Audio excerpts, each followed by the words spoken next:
बिस्मिल्लाहिर्रहमानिर्रहीम। अस्सलाम वालेकुम रहमतुल्लाह। आलमी ताकतें हमेशा से ही कमज़ोर ममालिक को और कमज़ोर किरदारों को अपनी मफ़ाद के लिए इस्तेमाल करके फिर उनको पीछे छोड़ देते हैं, और जब अपने मफ़ादात को वहाँ से लेने के बाद चलते बनते हैं तो इन किरदारों को वहाँ पे इग्नोर कर देते हैं।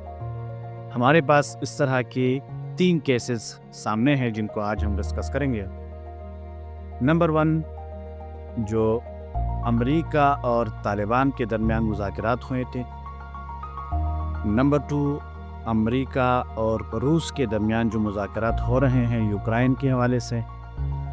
और तीसरा केस जो है वो जेनेवा एकार्ड 1987 में हुआ था, जो अमेरिका, पाकिस्तान और उस वक्त के यूएसएसआर के दरमियान हुआ था। पहले केस की बात कर लेते हैं तो अफ़गानिस्तान में 2001 के बाद अमेरिका रहा है 2021 तक।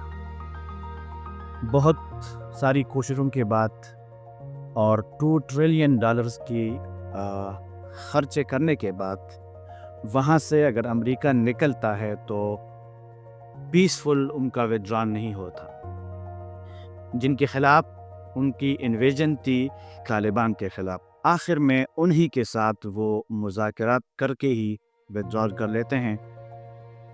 लेकिन इसमें जो अहम चीज़ है वो ये है कि वहाँ पे अफ़गानिस्तान में अमेरिका के ज़ेर असर कॉन्स्टिट्यूशनली इलेक्टेड गवर्नमेंट मौजूद हैं। पहले हामिद करज़ई की सरबराही में और फिर अशरफ गनी की सरबराही में, जिनको वो बेरूत से उठा के अफ़गानिस्तान लेके आए थे। होना तो ये चाहिए था कि अमेरिका मुज़ाकरात तालिबान के साथ अगर करता तो अशरफ गनी और उसकी हुकूमत जो है वो उसकी सरबराही करते।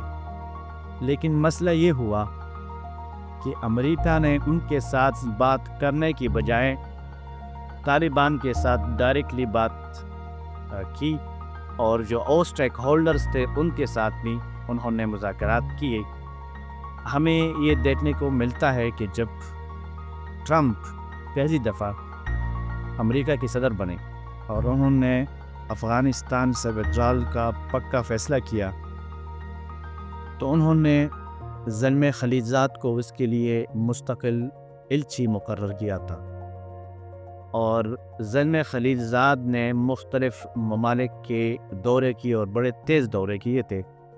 वो चीन भी गया था, वो रूस भी गया था, वो कतर भी बार बार गया था, वो पाकिस्तान भी बार बार आया था, वो सऊदी अरब भी बार बार गया था। गरज उनका यही था कि तालिबान को किसी तरीके से फार्मल नेगोशिएशंस के लिए राज़ी किया जाए। इस सारे अमल में हमें अशरफ गनी का किरदार बहुत कम नज़र आएगा, और इस इग्नोरेंस पे अशरफ गनी नाला थे अमेरिका से, और कई दफ़ा अपनी मुलाकातों में जो ज़ल्म खलीजात है उनको ये गिला और शिकवा किया भी था। लेकिन उनके इस गिले और शिकवे को कोई जगह न मिली, बल्कि उनको इग्नोर किया गया। और आखिर में जो 29 फरवरी 2020 को अफ़गानिस्तान की तालिबान और अमेरिका के साथ के दरमियान जो मुज़ाकरात होते हैं और जो फ़ाइनल डील होती है दोहा कतर में, तो उसमें अशरफ गनी साहब कहीं नज़र नहीं आते। उनको एक कमज़ोर एक्टर के तौर पे लेके उनको इग्नोर किया गया। अब आते हैं जो रूस और अमेरिका के मुज़ाकरात हो रहे हैं ज़ेलेंस्की और यूक्रेन के ऊपर। तो बात जंग जो है वो यूक्रेन में हो रहा है। मसले और सारे जो आफतें हैं वो यूक्रेनियंस के ऊपर गुजर रही हैं। लेकिन जब उनके लिए अमन की बात हो रही है तो वो रूस और अमेरिका डायरेक्टली कर रहे हैं। ज़ेलेंस्की और ट्रंप की मुलाकात को आपने देखा होगा कि कैसे ओवल ऑफिस में ट्रंप ने और उसकी जो नायब सदर है वेंस ने, दोनों ने मिल के किस तरह उनकी बेइज्जती की ज़ेलेंस्की साहब की, और किस तरह उनको कड़ी कड़ी बातें सुनाई। ان کا غرض یہ تھا کہ آپ ایک کمزور ایکٹر ہیں اور اس عمل میں آپ کا جو کردار رہا ہے، آپ جو ہے معاملے کو سلجھانے کے بجائے آپ نے اور اس کو الجھا دیا ہے۔ اب ریاض میں مذاکرات ہوئے ہیں روس اور امریکہ کے درمیان، لیکن آپ کو زیلنسکی وہاں پہ نظر نہیں آئے گا، وہاں پہ یوکرین کے نمائندے آپ کو نظر نہیں آئیں گے، کیونکہ وہ انسٹالڈ گورنمنٹس تھی، پپٹ گورنمنٹس تھی، ان سے اپنے اغراض و مقاصد پورے کر کے، اپنے مفاد پورے کر کے ان کو اگنور کیا گیا۔ پھر تیسرے نمبر پہ باری آتی ہے جب یو ایس ایس آر نے انویژن کیا تھا افغانستان کا 1979 میں، دسمبر 1979 میں، تو اس کے بعد جب جنگ ختم ہو رہی تھی 1987 میں، یو ایس ایس آر نے وڈرال جس معاہدے کے تحت کیا تھا وہ تھا جنیوا ایکارڈ 1987 جو سوئٹزرلینڈ میں ہوا تھا۔ اس میں بھی آپ کو نظر آئے گا کہ اس میں افغانستان موجود نہیں ہے، جنگ افغان لینڈ پہ ہوئی ہے، افغانوں نے ساری جو مصیبتیں ہیں اور جو جنگ کے جو صعوبتیں ہیں انہوں نے برداشت کیے ہیں، لیکن مذاکرات ہوتے ہیں کس کے ساتھ؟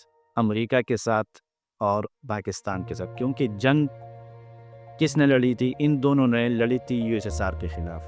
تو یہاں پہ بھی آپ کو افغانستان کا کوئی اور بندہ جو ہے یا جو ڈاکٹر نجیب اللہ ہے وہ نہیں ملے گا، ٹھیک ہے، کوئی کردار ان کا آپ کو نظر نہیں آئے گا۔ ان ساری باتوں کا جو خلاصہ ہے وہ یہ ہے کہ عالمی طاقتیں جو ہیجمانک پاورز ہیں، جو امپیریلسٹ پاورز ہیں، وہ اس بات کو پھر مد نظر نہیں رکھتے کہ کن لوگوں نے ہمارے لیے قربانیاں دی ہیں اور کن لوگوں نے ہمیں یہ مفاد پورے کرنے میں ہماری مدد کی ہے، بلکہ وہ اپنے اغراض و مقاصد کو پورے کر کے پھر چلتے بنتے ہیں۔ Thank you very much.